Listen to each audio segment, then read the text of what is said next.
I am not 25 anymore, so gone are the days where I can wear just about any discount shoe, run around for days, run around for hours, and not have to worry about how I feel the next day.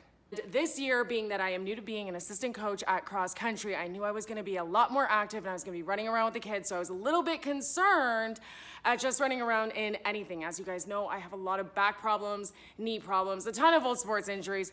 Who doesn't? Let's talk a little bit about what worked and what didn't. These were Skechers. My mom suggested them. Love you, Mom, but these aren't the best. These aren't the best. Yes, it was comfy. It was great for walking around the house, getting your chores done and stuff like that, but exercising in them, unless you're just doing weights and simple things where you're standing in one place, I would not definitely not running friendly. Skechers. I give it maybe like a 3 out of 10. Saucony. Okay, I got these because these were a brand that were big when I used to run. So were Asics and a few other brands. Remember, I used to do cross country. We're not gonna talk about how long ago that was, but my point is that this was a brand that I knew, and it is still a really good brand. I did notice a huge difference, but I still found myself struggling to run on asphalt without pain. And one time I ended up at a cross country meet where I ended up doing like 6.5 miles that day. Not a daily norm by any means. However, my point is the next day I paid for it. My legs were hurting all the way up to my quads. So I would give these about maybe a 5 or a 6 out of 10 because they definitely helped. They definitely helped a lot, but they were nothing compared to the next shoe.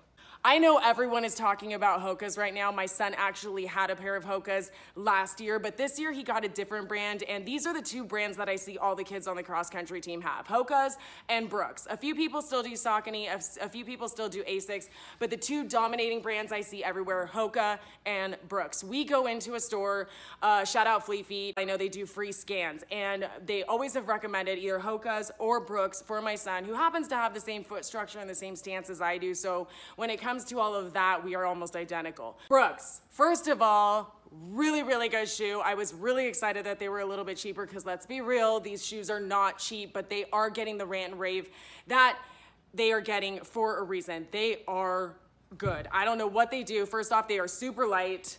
So if you are worried about times, seconds, and weight that you're carrying on your body, like huge win, they're really light, they're a lot lighter.